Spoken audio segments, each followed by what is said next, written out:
Hi കൂട്ടുകാരെ, എല്ലാവർക്കും learn with Arya എന്ന യൂട്യൂബ് ചാനലിൻ്റെ പുതിയൊരു വീഡിയോയിലേക്ക് സ്വാഗതം.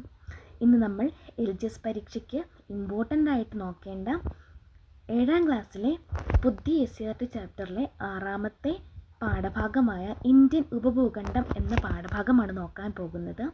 PSC പരീക്ഷയിൽ ഇമ്പോർട്ടൻ്റ് ആയിട്ടുള്ള പാഠഭാഗമാണ്. ഇമ്പോർട്ടൻ്റ് ആയിട്ടുള്ള ചോദ്യങ്ങൾ നമുക്ക് ഈ പാഠഭാഗത്ത് നിന്ന് വരും. അപ്പം സ്കിപ്പ് ചെയ്യാതെ എല്ലാവരും അവസാനം വരെ കാണാനായിട്ട് ശ്രദ്ധിക്കണം. നമുക്ക് പെട്ടെന്ന് തന്നെ പാഠഭാഗത്തേക്ക് കടക്കാം. ചാപ്റ്റർ 6 ഇന്ത്യൻ ഉപഭൂഖണ്ഡം. ലോകത്തിലെ പ്രധാന സമുദ്രങ്ങൾ ഏതൊക്കെയാണ്? പസഫിക് മഹാസമുദ്രം, അറ്റ്ലാന്റിക് മഹാസമുദ്രം, ആർട്ടിക് മഹാസമുദ്രം, ഇന്ത്യൻ മഹാസമുദ്രം, അന്റാർട്ടിക് മഹാസമുദ്രം. ഇവയൊക്കെയാണ് ലോകത്തിലെ പ്രധാന സമുദ്രങ്ങൾ. എത്ര എണ്ണമാണ്? 5 എണ്ണമാണ് ഉള്ളത്. Arctic, Pacific, Atlantic, Indian, Antarctic. ഇനി വ്യത്യസ്ത ഭൂപ്രകൃതി വിഭാഗങ്ങളെ ഉൾക്കൊള്ളുന്ന വലിയ കരഭാഗം അറിയപ്പെടുന്നത് എന്താണ്? ഭൂഖണ്ഡം അഥവാ വൻകര, കോണ്ടിനെൻ്റ് എന്നറിയപ്പെടുന്നു. വ്യത്യസ്ത ഭൂപ്രകൃതി വിഭാഗങ്ങളെ ഉൾക്കൊള്ളുന്ന വലിയ കരഭാഗം അറിയപ്പെടുന്നത് ഭൂഖണ്ഡം അല്ലെങ്കിൽ വൻകര. ഭൂഖണ്ഡം അല്ലെങ്കിൽ വൻകര. സമുദ്രങ്ങളാൽ ചുറ്റപ്പെട്ട വിസ്തൃതമായ കരഭാഗങ്ങളാണ് വൻകരകൾ. സമുദ്രങ്ങളാൽ ചുറ്റപ്പെട്ട വിസ്തൃതമായ കരഭാഗങ്ങളാണ് വൻകരകൾ. സമുദ്രങ്ങളാൽ ചുറ്റപ്പെട്ട വിസ്തൃതമായ കരഭാഗങ്ങളെ എന്താണ് വിളിക്കുന്നത്? വൻകരകൾ. എത്ര വൻകരകളുണ്ട് നമുക്ക്? 7 വൻകരകളാണുള്ളത്. ഏതൊക്കെയാണ്? ഏഷ്യ, ആഫ്രിക്ക, വടക്കേ അമേരിക്ക, തെക്കേ അമേരിക്ക, അന്റാർട്ടിക്ക, യൂറോപ്പ്, ഓസ്ട്രേലിയ എന്നീ 7 വൻകരകളാണ് നമുക്ക് ഉള്ളത്. ലോകത്തിലെ ഏറ്റവും വലിയ വൻകര ഏതാണ്? ഏഷ്യയാണ് ഏറ്റവും വലിയ വൻകര. രണ്ടാമത്തേതോ? ആഫ്രിക്ക. ലോകത്തിലെ ഏറ്റവും വലിയ വൻകര ഏതാണ്? ഏഷ്യ. സെക്കൻഡ് ലാർജസ്റ്റ് ഏതാണ്? ആഫ്രിക്ക. ലോകത്തിലെ ഏറ്റവും ചെറിയ വൻകര ഏതാണ്? ഓസ്ട്രേലിയ. ലോകത്തിലെ ഏറ്റവും ചെറിയ വൻകര ഓസ്ട്രേലിയ. വലുത് ഏഷ്യ, ചെറുത് ഓസ്ട്രേലിയ. സെക്കൻഡ് ലാർജസ്റ്റ് ഏതാണ്? ആഫ്രിക്ക. ഇന്ത്യ സ്ഥിതി ചെയ്യുന്ന ഭൂഖണ്ഡം ഏതാണ്? ഏഷ്യൻ ഭൂഖണ്ഡമാണ്. ഇന്ത്യ സ്ഥിതി ചെയ്യുന്ന ഭൂഖണ്ഡം ഏതാണ്? ഏഷ്യൻ ഭൂഖണ്ഡം. വൈവിധ്യമാർന്ന ഭൂപ്രകൃതി വിഭാഗങ്ങളും കാലാവസ്ഥയുമുള്ള വിശാല ഭൂഖണ്ഡ ഭാഗങ്ങൾ അറിയപ്പെടുന്നത് എന്താണ്? ഉപഭൂഖണ്ഡങ്ങൾ. ഭൂഖണ്ഡത്തിൻ്റെ ഭാഗങ്ങൾ അറിയപ്പെടുന്നത് എന്താണ്? ഉപഭൂഖണ്ഡങ്ങൾ, സബ് കോണ്ടിനെൻറ്റ്സ് എന്ന് പറയും. നോക്കി, ഭൂഖണ്ഡം ഉപഭൂഖണ്ഡം തമ്മിലുള്ള വ്യത്യാസമാണ്. ഭൂഖണ്ഡം നോക്കി, വിശാലമായ കരയുടെ ഭാഗമാണ് എന്ത്? ഭൂഖണ്ഡം. ഉപഭൂഖണ്ഡമോ വിശാലമായ ഭൂഖണ്ഡത്തിൻ്റെ ഭാഗമാണ് ഉപഭൂഖണ്ഡം. ഭൂഖണ്ഡത്തിന് വലിപ്പം കൂടുതലാണ്, ഉപഭൂഖണ്ഡത്തിന് വലിപ്പം കുറവാണ്. അടുത്തത്, വ്യത്യസ്തമായ ഭൂപ്രകൃതി വിഭാഗങ്ങൾ ഉൾക്കൊള്ളുന്നു. വ്യത്യസ്തമായ ഭൂപ്രകൃതി വിഭാഗങ്ങൾ ഉൾക്കൊള്ളുന്നവയാണ് എന്ത്? ഭൂഖണ്ഡം. ഉപഭൂഖണ്ഡത്തിലോ വ്യത്യസ്തമായ ഭൂപ്രകൃതി വിഭാഗങ്ങൾ ഉൾക്കൊള്ളുന്നു. അടുത്തത്, പ്രകൃതിദത്ത അതിർത്തികളാൽ വേർതിരിക്കപ്പെടുന്ന ഭൂഭാഗമാണ് എന്ത്? ഭൂഖണ്ഡം. പ്രകൃതിദത്ത അതിർത്തികളാൽ വേർതിരിക്കപ്പെടുന്ന ഭൂഭാഗമാണ് എന്ത്? ഭൂഖണ്ഡം. ഉപഭൂഖണ്ഡമാണെങ്കിലോ പ്രകൃതിദത്ത അതിർത്തികളാൽ വേർതിരിക്കപ്പെടുന്ന ഭൂഭാഗമാണ് എന്ത്? ഉപഭൂഖണ്ഡം. ഭൂഖണ്ഡത്തിൽ വിശാലമായൊരു കരയുടെ ഭാഗമാണ്, വലിപ്പം കൂടുതലാണ്. ഭൂഖണ്ഡങ്ങൾക്ക് ഉപഭൂഖണ്ഡങ്ങൾക്കോ വിശാലമായ ഭൂഖണ്ഡത്തിൻ്റെ ഭാഗങ്ങളെയാണ് ഉപഭൂഖണ്ഡം എന്ന് വിളിക്കുന്നത്. അതിന് വലിപ്പം കുറവാണ്. ഇനി ഇന്ത്യൻ ഉപഭൂഖണ്ഡത്തിലെ ഏറ്റവും വലിയ രാജ്യം ഏതാണ്? ഇന്ത്യയാണ്. ഇന്ത്യൻ ഉപഭൂഖണ്ഡത്തിലെ ഏറ്റവും വലിയ രാജ്യം ഏതാണ്? ഇന്ത്യയാണ്. ഏറ്റവും ചെറുത് ഏതാണ്? മാലദ്വീപാണ്. ഇന്ത്യൻ ഉപഭൂഖണ്ഡത്തിലെ ഏറ്റവും വലിയ രാജ്യം ഇന്ത്യയാണ്. ഏറ്റവും ചെറുത് മാലദ്വീപാണ്. ഇന്ത്യൻ ഉപഭൂഖണ്ഡത്തിൽ ഉൾപ്പെടുന്ന രാജ്യങ്ങൾ ഏതൊക്കെയാണ്? ഇമ്പോർട്ടൻ്റ് ആണ്. PYക്കായിട്ട് ചോദിച്ചിട്ടുള്ളതാണ്. ഇമ്പോർട്ടൻ്റ് ആയിട്ട് പഠിച്ചു വെക്കുക. ഇന്ത്യൻ ഉപഭൂഖണ്ഡത്തിൽ ഉൾപ്പെടുന്ന രാജ്യങ്ങൾ ഏതൊക്കെയാണ്? ഇന്ത്യ, പാകിസ്ഥാൻ, ബംഗ്ലാദേശ്, നേപ്പാൾ, മാലദ്വീപ്, ഭൂട്ടാൻ, ശ്രീലങ്ക. ഈ 7 രാജ്യങ്ങളാണ് ഇന്ത്യൻ ഉപഭൂഖണ്ഡത്തിൽ ഉൾപ്പെടുന്നത്. ഏതൊക്കെയാണ്? ഇന്ത്യ, പാകിസ്ഥാൻ, ബംഗ്ലാദേശ്, നേപ്പാൾ, മാലദ്വീപ്, ഭൂട്ടാൻ, ശ്രീലങ്ക. ഇമ്പോർട്ടൻ്റ് ആയിട്ട് പഠിച്ചു വെക്കണം. PSCക്ക് PYക്കായിട്ട് ചോദിച്ചിട്ടുള്ളതാണ്. ഇന്ത്യൻ ഉപഭൂഖണ്ഡത്തിൻ്റെ ഭാഗമായ ദ്വീപ് രാഷ്ട്രങ്ങൾ ഏതൊക്കെയാണ്? മാലദ്വീപും ശ്രീലങ്കയാണ് ഇന്ത്യൻ ഉപഭൂഖണ്ഡത്തിൻ്റെ ഭാഗമായ ദ്വീപ് രാഷ്ട്രങ്ങൾ. മാലദ്വീപ്, ശ്രീലങ്ക. ഇന്ത്യൻ ഉപഭൂഖണ്ഡത്തിലെ ദ്വീപ സമൂഹങ്ങൾ ഏതൊക്കെയാണ്? ലക്ഷദ്വീപും ആൻഡമാൻ നിക്കോബാർ എന്നിവയാണ് ഇന്ത്യൻ ഉപഭൂഖണ്ഡത്തിലെ ദ്വീപ സമൂഹങ്ങൾ. ദ്വീപ രാഷ്ട്രങ്ങൾ ഏതൊക്കെയാണ്? മാലദ്വീപ്, ശ്രീലങ്ക. ദ്വീപ സമൂഹങ്ങൾ ഏതൊക്കെയാണ്? ലക്ഷദ്വീപ്, ആൻഡമാൻ നിക്കോബാർ. ഇന്ത്യൻ ഉപഭൂഖണ്ഡത്തിൻ്റെ അതിർത്തികൾ നമുക്ക് നോക്കാം. വടക്ക് ഏതാണ്? ഹിമാലയം. കിഴക്ക് അരക്കൻ പർവ്വതനിരകൾ. പടിഞ്ഞാറ് ഹിന്ദുക്കുഷ് പർവ്വതനിര. തെക്ക് ഇന്ത്യൻ മഹാസമുദ്രം. വടക്ക് ഹിമാലയം ഇന്ത്യൻ ഉപഭൂഖണ്ഡത്തിൻ്റെ അതിർത്തികളാണ്. ഉപഭൂഖണ്ഡത്തിൻ്റെ അതിർത്തികൾ, സബ് കോണ്ടിനെൻ്റ് അതിർത്തികളാണ് വടക്ക് ഹിമാലയം, കിഴക്ക് അരക്കൻ പർവ്വതനിരകൾ, പടിഞ്ഞാറ് ഹിന്ദുക്കുഷ് പർവ്വതനിര, തെക്ക് ഇന്ത്യൻ മഹാസമുദ്രം. ഒരു രാജ്യത്തിൻ്റെ പേരിൽ അറിയപ്പെടുന്ന ഏക സമുദ്രം ഏതാണ്? ഇന്ത്യൻ മഹാസമുദ്രം. PYQ ആണ്. ഒരു രാജ്യത്തിൻ്റെ പേരിൽ അറിയപ്പെടുന്ന ഏക സമുദ്രം ഏതാണ്? ഇന്ത്യൻ മഹാസമുദ്രം. ഹിന്ദുക്കുഷ് പർവ്വതനിര സ്ഥിതി ചെയ്യുന്ന രാജ്യം ഏതാണ്? പാകിസ്ഥാൻ. ഇമ്പോർട്ടൻ്റ് ആണ്, PYQ ആണ്. ഹിന്ദുക്കുഷ് പർവ്വതനിര സ്ഥിതി ചെയ്യുന്ന രാജ്യം ഏതാണ്? പാകിസ്ഥാൻ. ഹിന്ദുക്കുഷ് പർവ്വതനിര പാകിസ്ഥാൻ. ഹിമാലയം വ്യാപിച്ചു കിടക്കുന്ന രാജ്യങ്ങൾ ഏതൊക്കെയാണ്? ഇന്ത്യ, നേപ്പാൾ, ഭൂട്ടാൻ. ഹിമാലയം വ്യാപിച്ചു കിടക്കുന്ന രാജ്യങ്ങൾ ഏതൊക്കെയാണ്? India, Nepal, Bhutan. India, Nepal, Bhutan.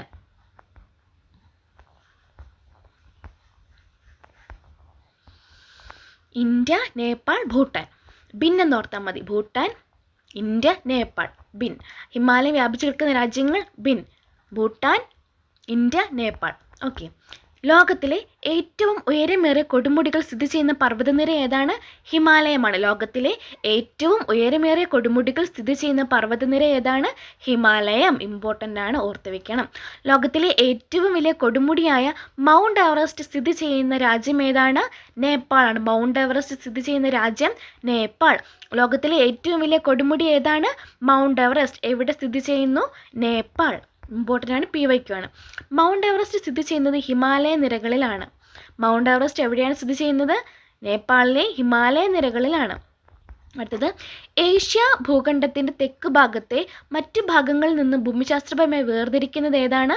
Pamir പീഠഭൂമി. ഏഷ്യ ഭൂഖണ്ഡത്തിൻ്റെ തെക്ക് ഭാഗത്തെ മറ്റു ഭാഗങ്ങളിൽ നിന്നും ഭൂമിശാസ്ത്രപരമായി വേർതിരിക്കുന്നത് ഏതാണ്?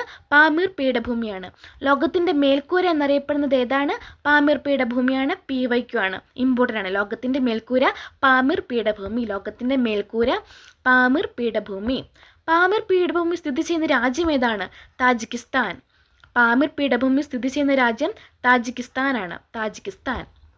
പാമീറിൽ സംഗമിക്കുന്ന പർവ്വതനിരകൾ ഏതൊക്കെയാണ്? ടിയാൻഷാൻ, കാരക്കോറം, കുൻലൂൺ, ഹിന്ദുക്കുഷ്. ടിയാൻഷാൻ, കാരക്കോറം, കുൻലൂൺ, ഹിന്ദുക്കുഷ് ആണ് പാമീറിൽ സംഗമിക്കുന്ന പർവ്വതനിരകൾ. പാമീറിൽ സംഗമിക്കുന്ന പർവ്വതനിരകൾ ഏതൊക്കെയാണ്? ടിയാൻഷാൻ, കാരക്കോറം, കുൻലൂൺ, ഹിന്ദുക്കുഷ്. അടുത്തത് ഇമ്പോർട്ടൻ്റ് ആയ ടോപ്പിക്കാണ് ഉത്തര മഹാസമതലം. ഉത്തര മഹാസമതലം ഇമ്പോർട്ടൻ്റ് ആയിട്ട് ടോപ്പിക്കാണ്. ഹിമാലയ പർവ്വതനിരകൾക്ക് തെക്ക് ഭാഗത്തുള്ള സമതല പ്രദേശമാണേത്? ഉത്തര മഹാസമതലം. എവിടെയാണ് ഹിമാലയ പർവ്വതനിരകൾക്ക് തെക്ക്? ഹിമാലയത്തിൻ്റെ തെക്കാണ് ഉത്തര മഹാസമതലം. സിന്ധു, ഗംഗ, ബ്രഹ്മപുത്ര എന്ന നദികൾ വഹിച്ചുകൊണ്ട് വരുന്ന എക്കൽ നിക്ഷേപങ്ങളാൽ രൂപം കൊണ്ടിട്ടുള്ള സമതലമാണ് ഏത്? ഉത്തര മഹാസമതലം. ഏതൊക്കെ നദികളാണ്? സിന്ധു, ഗംഗ, ബ്രഹ്മപുത്ര. എന്താണ് എക്കൽ നിക്ഷേപങ്ങൾ രൂപം കൊണ്ടിട്ടുള്ള സമതലം ഏതാണ്? ഉത്തര മഹാസമതലം. ഉത്തര മഹാസമതല പ്രദേശങ്ങൾ ഉൾപ്പെടുന്ന സംസ്ഥാനങ്ങൾ ഏതൊക്കെയാണ്? രാജസ്ഥാൻ, പഞ്ചാബ്, ഹരിയാന, ഉത്തർപ്രദേശ്, ബീഹാർ, പശ്ചിമ ബംഗാൾ. രാജസ്ഥാൻ, പഞ്ചാബ്, ഹരിയാന, ഉത്തർപ്രദേശ്, ബീഹാർ, പശ്ചിമ ബംഗാൾ. ഇവയാണ് ഉത്തര മഹാസമതല പ്രദേശങ്ങൾ ഉൾപ്പെടുന്ന സംസ്ഥാനങ്ങൾ. ഇന്ത്യയിൽ ജനസംഖ്യ കൂടുതലുള്ള പ്രദേശം ഏതാണ്? ഉത്തര മഹാസമതലമാണ്. ഇന്ത്യയിൽ ജനസംഖ്യ കൂടുതലുള്ള പ്രദേശം ഏതാണ്? ഉത്തര മഹാസമതലം. ഇമ്പോർട്ടൻ്റ് ആണ്, PYQ ആണ്. ഉത്തര മഹാസമതലത്തിലെ പടിഞ്ഞാറ് ഭാഗത്ത് മഴ തീരെ കുറവാണ്. ഉത്തര മഹാസമതലത്തിലെ പടിഞ്ഞാറ് ഭാഗത്ത് മഴ കുറവാണ്. പടിഞ്ഞാറ് ഭാഗത്ത് മഴ കുറവാണ്. ഉത്തര മഹാസമതല ഇന്ത്യൻ ഉപഭൂഖണ്ഡത്തിൻ്റെ കിഴക്ക് മുതൽ പടിഞ്ഞാറ് വരെ വ്യാപിച്ചു കിടക്കുന്നു. ഉത്തര മഹാസമതലം ഇന്ത്യൻ ഉപഭൂഖണ്ഡത്തിൻ്റെ കിഴക്ക് മുതൽ പടിഞ്ഞാറ് വരെ വ്യാപിച്ചു കിടക്കുന്നു.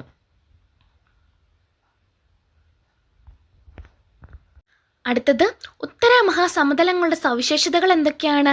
ഉത്തര മഹാസമതലങ്ങളുടെ സവിശേഷതകൾ എന്തൊക്കെയാണ്?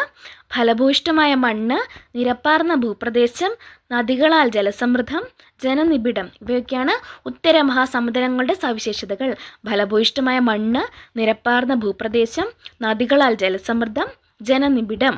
അടുത്തത്, ഉപദ്വീപീയ പീഠഭൂമി. ഇമ്പോർട്ടൻ്റ് ആയ ടോപ്പിക്കാണ്. ഉത്തര മഹാസമതലത്തിൻ്റെ തെക്ക് ഭാഗം എന്താണ്?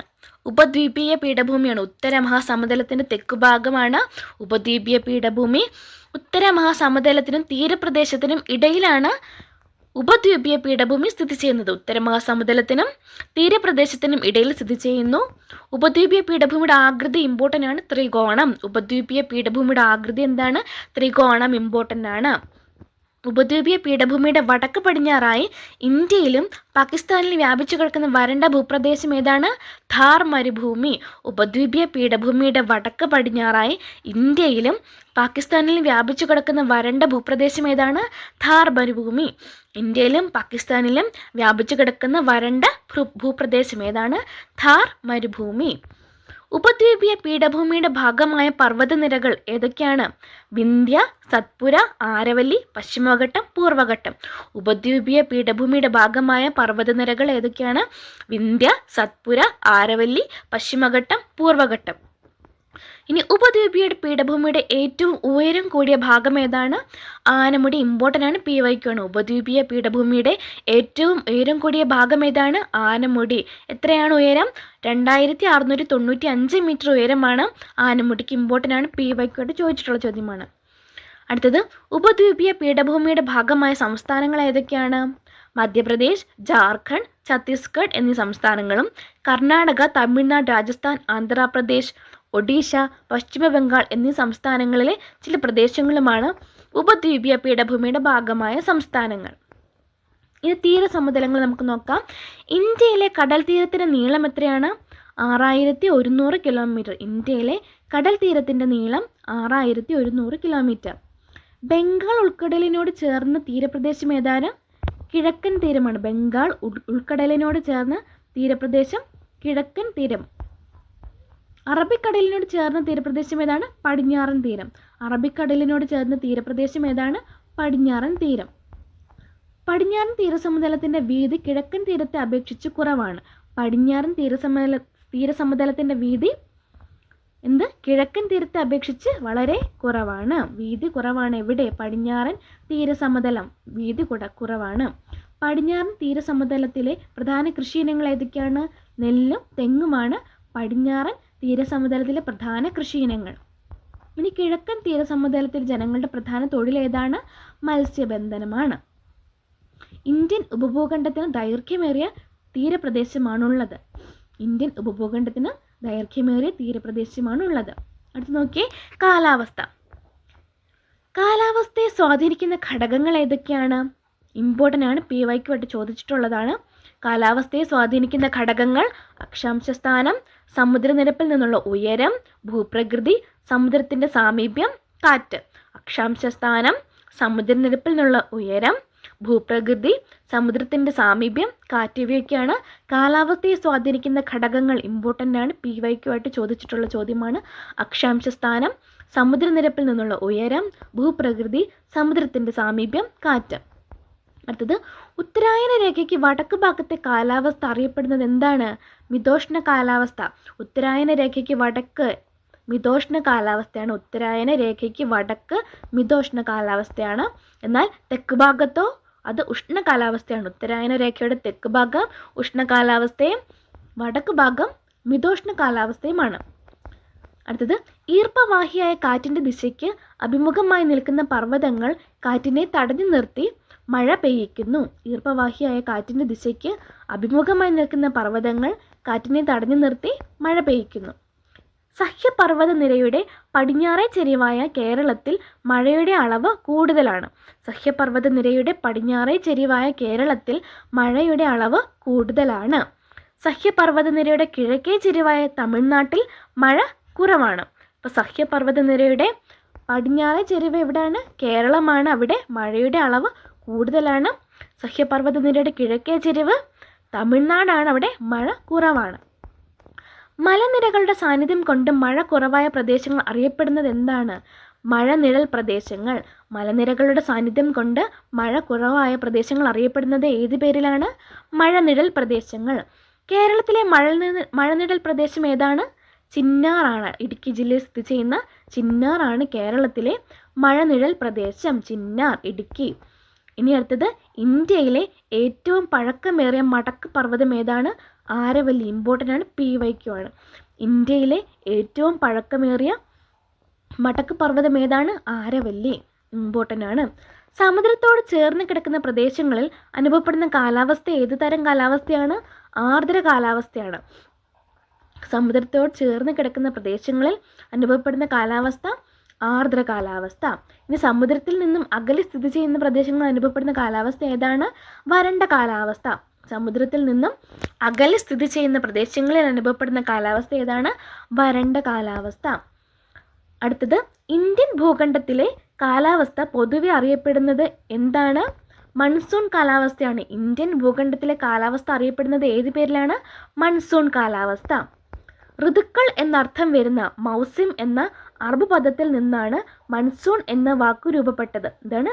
ഋതുക്കൾ എന്നർത്ഥം വരുന്ന മൗസിം എന്ന അറബ് പദം. ഋതുക്കൾ, മൗസിം, അറബ് പദം എന്നിവയിൽ നിന്നാണ് മൺസൂൺ എന്ന വാക്കു രൂപപ്പെട്ടത്. ഋതുക്കൾ എന്നർത്ഥം വരുന്ന മൗസിം എന്ന അറബ് പദത്തിൽ നിന്നാണ് മൺസൂൺ എന്ന വാക്കു രൂപപ്പെട്ടത്. ഋതുഭേദങ്ങൾക്കനുസരിച്ച് ദിശ മാറുന്ന മൺസൂൺ കാറ്റുകളെ കുറിച്ച് പ്രതിപാദിക്കുന്ന കൃതികൾ രചിച്ച അറബ് സഞ്ചാരി ആരാണ്? അൽ മസൂദിയാണ്. ഇമ്പോർട്ടൻ്റ് ആണ്. ഋതുഭേദങ്ങൾക്കനുസരിച്ച് ദിശ മാറുന്ന മൺസൂൺ കാറ്റുകളെ കുറിച്ച് പ്രതിപാദിക്കുന്ന കൃതികൾ രചിച്ച അറബ് സഞ്ചാരി ആരാണ്? അൽ മസൂദി. ഇമ്പോർട്ടൻ്റ് ആണ്, ഓർത്തു വെക്കണം. ഇന്ത്യയുടെ യഥാർത്ഥ ധനമന്ത്രി എന്ന് വിശേഷിപ്പിക്കപ്പെടുന്ന പ്രതിഭാസം ഏതാണ്? മൺസൂൺ കാറ്റുകളാണ്. ഇമ്പോർട്ടൻ്റ് ആണ്, PYQ ആണ്. ഇന്ത്യയുടെ യഥാർത്ഥ ധനമന്ത്രി എന്ന് വിശേഷിപ്പിക്കപ്പെടുന്ന പ്രതിഭാസം ഏതാണ്? മൺസൂൺ കാറ്റുകൾ. ഇന്ത്യയുടെ യഥാർത്ഥ ധനമന്ത്രി എന്ന് വിശേഷിപ്പിക്കപ്പെടുന്ന പ്രതിഭാസം മൺസൂൺ കാറ്റുകൾ. അടുത്തത്, ഇന്ത്യയുടെ 2 മഴക്കാലങ്ങൾ ഏതൊക്കെയാണ്? ഒന്ന് തെക്ക് പടിഞ്ഞാറൻ മൺസൂണും 2 വടക്ക് കിഴക്കൻ മൺസൂണും. തെക്ക് പടിഞ്ഞാറൻ മൺസൂണും വടക്ക് കിഴക്കൻ മൺസൂണും. ഇന്ത്യയിലെ ഏറ്റവും വലിയ മഴക്കാലത്തിന് കാരണമാകുന്ന കാറ്റ് ഏതാണ്? തെക്ക് പടിഞ്ഞാറൻ മൺസൂൺ കാറ്റ്. ഇന്ത്യയിലെ ഏറ്റവും വലിയ മഴക്കാലമാണേത്? തെക്ക് പടിഞ്ഞാറൻ മൺസൂൺ. ഇന്ത്യയിലെ ഏറ്റവും വലിയ മഴക്കാലത്തിന് കാരണമാകുന്ന കാറ്റ് ഏതാണ്? തെക്ക് പടിഞ്ഞാറൻ മൺസൂൺ കാറ്റ്. ഏത് മാസത്തിലാണ്? മെയ്, ജൂൺ മാസങ്ങളിലാണ് തെക്ക് പടിഞ്ഞാറൻ മൺസൂൺ കാറ്റ്. തെക്ക് പടിഞ്ഞാറൻ മൺസൂൺ മെയ്, ജൂൺ കാലഘട്ടത്തിലാണ്. അടുത്തത് സയ്ദ്. വേനലിൻ്റെ ആരംഭത്തോടെ വിളവിറക്കുകയും മൺസൂണിൻ്റെ ആരംഭത്തോടെ വിളവെടുക്കുകയും ചെയ്യുന്നതാണ് എന്ത്? സയ്ദ്. വേനലിൻ്റെ ആരംഭത്തോടെ വിളവിറക്കി മൺസൂണിൻ്റെ ആരംഭത്തോടെ വിളവെടുക്കുന്നു. ഉദാഹരണത്തിനായി പഴവർഗ്ഗങ്ങളും പച്ചക്കറികളും. ഉദാഹരണം നോക്കി, തണ്ണിമത്തൻ, വെള്ളരി, പച്ചക്കറികൾ, കാലിത്തീറ്റ വിളകളൊക്കെ എന്തൊരു ഉദാഹരണമാണ്? സയ്ദ്. അടുത്തത് കാർഷിക വിളകൾ. ഇന്ത്യയിലെ കാർഷിക വിളകളെ 2ആയി തരംതിരിക്കാം. ഏതൊക്കെയാണ്? ഭക്ഷ്യവിളകളെന്നും നാണ്യവിളകളെന്നും. ഭക്ഷ്യവിളകൾ, നാണ്യവിളകൾ. ഭക്ഷ്യവിളകളെ ധാന്യങ്ങളെന്നും പയർവർഗ്ഗങ്ങളെന്നും 2ആയി തിരിക്കുന്നു. ഭക്ഷ്യവിളകളെ ധാന്യങ്ങളെന്നും പയർവർഗ്ഗങ്ങളെന്നും 2ആയി തിരിക്കുന്നു. ഇന്ത്യയിൽ കൃഷി ചെയ്യുന്ന മൃദുധാന്യങ്ങൾ ഏതൊക്കെയാണ്? നെല്ലും ഗോതമ്പുമാണ് ഇന്ത്യയിൽ കൃഷി ചെയ്യുന്ന മൃദുധാന്യങ്ങൾ. നെല്ല്, ഗോതമ്പ്. ഇന്ത്യയിൽ കൃഷി ചെയ്യുന്ന പ്രധാന പയറുവർഗ്ഗങ്ങൾ ഏതൊക്കെയാണ്? പയർ, തുവര. ഇന്ത്യയിൽ കൃഷി ചെയ്യുന്ന പ്രധാന പയർവർഗ്ഗങ്ങൾ പയർ, തുവര. വാണിജ്യ അടിസ്ഥാനത്തിൽ വൻതോതിൽ കൃഷി ചെയ്യുന്ന വിളകൾ അറിയപ്പെടുന്നത് എന്താണ്? നാണ്യവിളകളെന്നാണ്. വാണിജ്യ അടിസ്ഥാനത്തിൽ വൻതോതിൽ കൃഷി ചെയ്യുന്ന വിളകൾ നാണ്യവിളകൾ. കരിമ്പ്, പുകയില, പരുത്തി, ചണം, എണ്ണക്കുരുക്കളൊക്കെ എന്തുദാഹരണമാണ്? നാണ്യവിളകളാണ്. കരിമ്പ്, പുകയില, പരുത്തി, ചണം, എണ്ണക്കുരുക്കൾ. ഇന്ത്യയിലെ പ്രധാന നാരുവിളകൾ ഏതൊക്കെയാണ്? പരുത്തിയും ചണവുമാണ്. ഇന്ത്യയിലെ പ്രധാന നാരുവിളകൾ ഏതൊക്കെയാണ്? പരുത്തി, ചണം. ഇനി കുറച്ച് എക്സ്ട്രാ ഫാക്ട്സ് നമുക്ക് നോക്കാം. ഇന്ത്യയിൽ ഏറ്റവും കൂടുതൽ ഉത്പാദിപ്പിക്കുന്ന ഭക്ഷ്യധാന്യം ഏതാണ്? നെല്ല്. ഇമ്പോർട്ടൻ്റ് ആണ്, PYQ ചോദിച്ചിട്ടുള്ള ചോദ്യമാണ്. ഇന്ത്യയിൽ ഏറ്റവും കൂടുതൽ ഉത്പാദിപ്പിക്കുന്ന ഭക്ഷ്യധാന്യം ഏതാണ്? നെല്ലാണ്. അതിൻ്റെ ശാസ്ത്രീയ നാമം ഏതാണ്? Oryza sativa. ഒറൈസ സറ്റൈവ ആണ് നെല്ലിൻ്റെ ശാസ്ത്രീയ നാമം. നെൽകൃഷിക്ക് അനുയോജ്യമായ ഭൂമിശാസ്ത്ര ഘടകങ്ങൾ ഏതൊക്കെയാണ്? എക്കൽ മണ്ണ്, 24 ഡിഗ്രി സെൽഷ്യസ് കൂടുതൽ താപനില, 150 സെൻറ്റിമീറ്റർ കൂടുതൽ മഴ. ഇവയൊക്കെയാണ് നെൽകൃഷിക്ക് അനുയോജ്യമായ ഘടകങ്ങൾ. ഏതൊക്കെയാണ്? എക്കൽ മണ്ണ്, 24 ഡിഗ്രി സെൽഷ്യസ് കൂടുതലുള്ള താപനില, 150 സെൻറ്റിമീറ്റർ കൂടുതലുള്ള മഴ. അടുത്തത്, ഇന്ത്യയിൽ ഏറ്റവും കൂടുതൽ നെല്ല് ഉൽപ്പാദിപ്പിക്കുന്ന സംസ്ഥാനം ഏതാണ്? പശ്ചിമ ബംഗാളാണ്. ഇന്ത്യയിൽ ഏറ്റവും കൂടുതൽ നെല്ല് ഉൽപ്പാദിപ്പിക്കുന്ന സംസ്ഥാനം പശ്ചിമ ബംഗാൾ. ഇമ്പോർട്ടൻ്റ് ആണ്. ഇന്ത്യയിലെ ഭക്ഷ്യവിളകളിൽ 2ആം സ്ഥാനം ഏതാണ്? ഗോതമ്പിനാണ്. ഇന്ത്യയിലെ ഭക്ഷ്യവിളകളിൽ 2ആം സ്ഥാനം ഗോതമ്പിനാണ്. ഗോതമ്പിൻ്റെ ശാസ്ത്രീയ നാമം ഏതാണ്? ട്രിറ്റിക്കം ഈസ്റ്റിവം ആണ്. ഗോതമ്പിൻ്റെ ശാസ്ത്രീയ നാമം ട്രിറ്റിക്കം ഈസ്റ്റിവം. അനുയോജ്യമായ ഭൂമിശാസ്ത്ര ഘടകങ്ങൾ ഏതൊക്കെയാണ്? നീർവാഴ്ചയുള്ള എക്കൽ മണ്ണ്, 10 ഡിഗ്രി മുതൽ 26 ഡിഗ്രി വരെ താപനില, 75 സെൻറ്റിമീറ്റർ വരെ മഴ. എന്തിനാണ്? ഗോതമ്പിൻ്റെ ഭൂമിശാസ്ത്രപരമായ ഘടകങ്ങൾ ഏതൊക്കെയാണ്? നീർവാഴ്ചയുള്ള എക്കൽ മണ്ണ്, 10 മുതൽ 26 ഡിഗ്രി വരെയുള്ള താപനില, 75 സെൻറ്റിമീറ്റർ വരെ മഴ. അടുത്തത് യൂണിവേഴ്സൽ ഫൈബർ എന്നറിയപ്പെടുന്നത് ഏതാണ്? പരുത്തിയാണ്. ഇമ്പോർട്ടൻ്റ് ആണ്, PYQ ആണ്. യൂണിവേഴ്സൽ ഫൈബർ പരുത്തി, ഗോൾഡൻ ഫൈബർ ചണം. യൂണിവേഴ്സൽ ഫൈബർ പരുത്തി, ഗോൾഡൻ ഫൈബർ ചണം. ഇന്ത്യ ചണത്തിൽ ഫസ്റ്റിൽ നിൽക്കുന്നത് ആരാണ്? ഉൽപ്പാദനത്തിൽ ഇന്ത്യയാണ്. ചണം ഉൽപ്പാദനത്തിൽ ആദ്യം നിൽക്കുന്ന സംസ്ഥാനം. അടുത്തത് ഒരു ബോക്സിലുള്ള കാര്യമാണ്, നമുക്ക് നോക്കാം. ഭൂമിയുടെ 23.5 ഡിഗ്രി വടക്കുള്ള അക്ഷാംശരേഖ ഏത് പേരിൽ അറിയപ്പെടുന്നു? ഉത്തരായന രേഖയാണ്. Tropic of cancer. ഭൂമിയുടെ 23.5 ഡിഗ്രി വടക്ക് അക്ഷാംശം ഉത്തരായന രേഖ. ഭൂമിയുടെ 23.5 ഡിഗ്രി തെക്കുള്ള അക്ഷാംശം ഏതാണ്? ദക്ഷിണായന രേഖയാണ്. Tropic of Capricorn. വടക്ക് ഉത്തരായന രേഖ, തെക്ക് ദക്ഷിണായന രേഖയാണ്. സൂര്യൻ്റെ ആപേക്ഷിക സ്ഥാനം ഉത്തരായന രേഖയ്ക്കും ദക്ഷിണായന രേഖയ്ക്കും ഇടയിൽ മാറിക്കൊണ്ടിരിക്കുന്ന പ്രതിഭാസം ഏതാണ്? അയനം എന്ന് പറയുന്നത്. സൂര്യൻ്റെ ആപേക്ഷിക സ്ഥാനം ഉത്തരായന രേഖയ്ക്കും ദക്ഷിണായന രേഖയ്ക്കും ഇടയിൽ മാറിക്കൊണ്ടിരിക്കുന്ന പ്രതിഭാസം അറിയപ്പെടുന്നത് എന്താണ്? അയനം. അതായത് സൂര്യൻ്റെ അയനത്തെ സ്വാധീനിക്കുന്ന ഘടകങ്ങൾ അഥവാ സൂര്യന് സ്ഥാനമാറ്റം ഉണ്ടാകുന്നതായി അനുഭവപ്പെടുന്നതിനുള്ള കാരണങ്ങൾ എന്തൊക്കെയാണ്? ഭൂമിയുടെ പരിക്രമണം, ഭൂമിയുടെ അച്ചുതണ്ടിൻ്റെ ചരിവ്. സൂര്യൻ്റെ അയനത്തെ സ്വാധീനിക്കുന്ന ഘടകങ്ങൾ ഏതാണ്? ഭൂമിയുടെ പരിക്രമണവും ഭൂമിയുടെ അച്ചുതണ്ടിൻ്റെ ചരിവുമാണ്. ഇന്ത്യയിൽ വേനൽക്കാലം ആരംഭിക്കുന്നത് സൂര്യൻ്റെ ഉത്തരായന കാലത്താണ്. ഇന്ത്യയിൽ വേനൽക്കാലം ആരംഭിക്കുന്നത് സൂര്യൻ്റെ ഉത്തരായന കാലത്ത്. അടുത്തത് ഇന്ത്യയിൽ 3 കാർഷിക കാലങ്ങളാണ് ഉള്ളത്. ഏതൊക്കെയാണ്? ഖാരിഫ്, റാബി, സയ്ദ്. ഇന്ത്യയിൽ 3 കാർഷിക കാലങ്ങളാണ് ഉള്ളത്. ഖാരിഫ്, റാബി, സയ്ദ്. ഖാരിഫ് നോക്കിയേ, തെക്ക് പടിഞ്ഞാറൻ മൺസൂണിൻ്റെ ആരംഭത്തോടെ കൃഷി ഇറക്കി മൺസൂണിൻ്റെ അവസാനത്തോടെ വിളവെടുക്കുന്ന കാർഷിക കാലമാണ് ഏത്? ഖാരിഫ്. തെക്ക് പടിഞ്ഞാറൻ മൺസൂണിൻ്റെ ആരംഭത്തോടെ കൃഷി ഇറക്കി മൺസൂണിൻ്റെ അവസാനത്തോടെ വിളവെടുക്കുന്ന കാർഷിക കാലമാണ് ഖാരിഫ്. ജൂൺ മാസത്തിൽ വിളവിറക്കി സെപ്റ്റംബർ ഒക്ടോബർ മാസങ്ങളിലോ നവംബർ ആദ്യവാരങ്ങളിലോ ആണ് ഇവ വിളവെടുക്കുന്നത്. ജൂൺ മാസത്തിൽ വിളവിറക്കി സെപ്റ്റംബർ ഒക്ടോബർ മാസങ്ങളിലോ അല്ലെങ്കിൽ നവംബർ ആദ്യവാരങ്ങളിലോ ആണ് ഖാരിഫ് വിളവെടുക്കുന്നത്. ഊഷ്മാവും ജലവും കൂടുതൽ ആവശ്യമുള്ളവയാണ് ഖാരിഫ് വിളകൾ.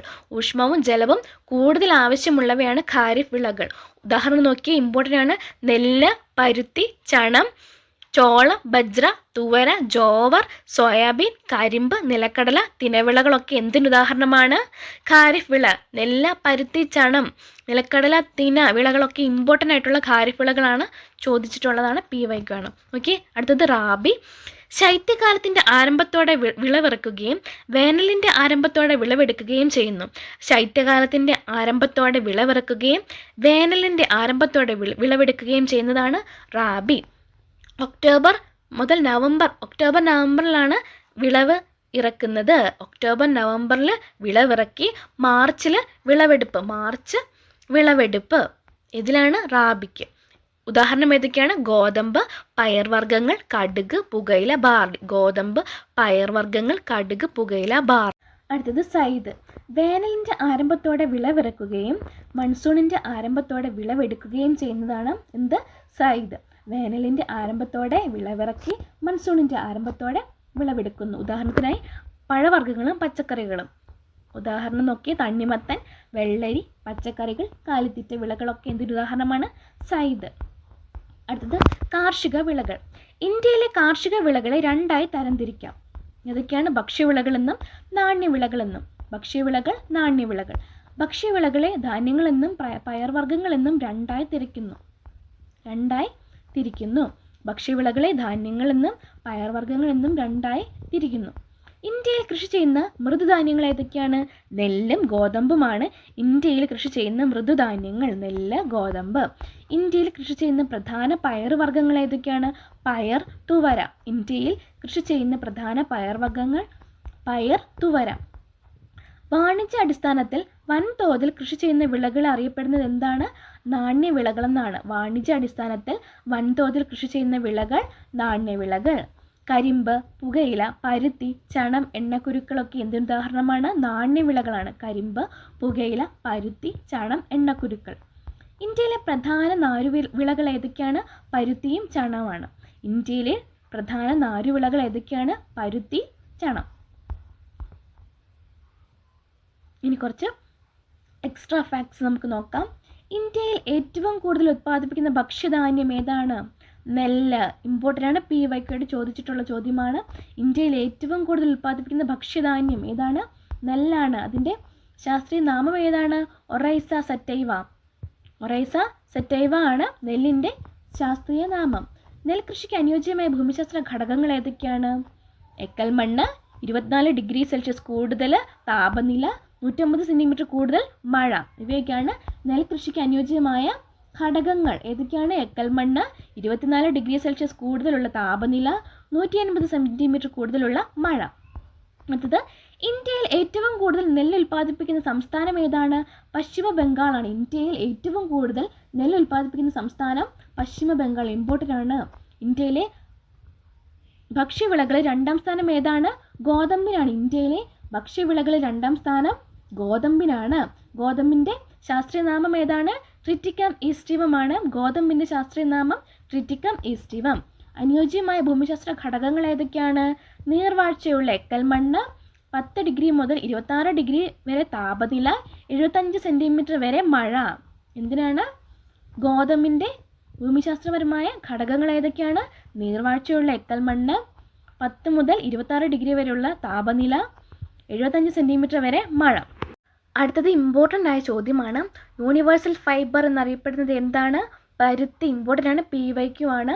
അടുത്ത് നോക്കിയേ, ഗോൾഡൻ ഫൈബർ, ചണം. PYQ ആണ്. ഗോൾഡൻ ഫൈബർ, ചണം. യൂണിവേഴ്സൽ ഫൈബർ, പരുത്തി. ചണം ഉൽപ്പാദനത്തിൽ ഫസ്റ്റ് നിൽക്കുന്നത് ഏതാണ്? ഇന്ത്യയാണ്. ചണം ഉൽപ്പാദനത്തിൽ ഫസ്റ്റ് നിൽക്കുന്ന രാജ്യം ഏതാണ്? ഇന്ത്യ. നോക്കി. അടുത്തത്, കരിമ്പിൻ്റെയും പഞ്ചസാരയുടെയും ഉൽപ്പാദനത്തിൽ 1ാം സ്ഥാനത്തുള്ള സംസ്ഥാനം ഏതാണ്? ഉത്തർപ്രദേശ്. കരിമ്പിൻ്റെയും പഞ്ചസാരയുടെയും ഉൽപ്പാദനത്തിൽ 1ാം സ്ഥാനത്തുള്ള സംസ്ഥാനം ഉത്തർപ്രദേശാണ്. അപ്പം ഇത്രയാണ് ഈ ചാപ്റ്ററിൽ പഠിക്കേണ്ടത്. അപ്പോൾ ഇമ്പോർട്ടൻ്റ് ആയിട്ടുള്ള ചാപ്റ്ററാണ്. എല്ലാ PSC പരീക്ഷയ്ക്കും ഭൂമിശാസ്ത്രത്തിൽ നിന്നും ചോദ്യങ്ങളുണ്ടാവും.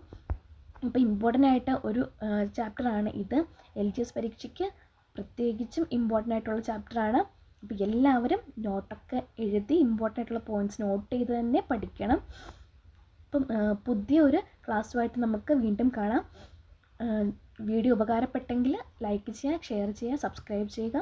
അപ്പം പുതിയൊരു വീഡിയോ ആയിട്ട് വീണ്ടും കാണുന്നത് വരെ നന്ദി, നമസ്കാരം.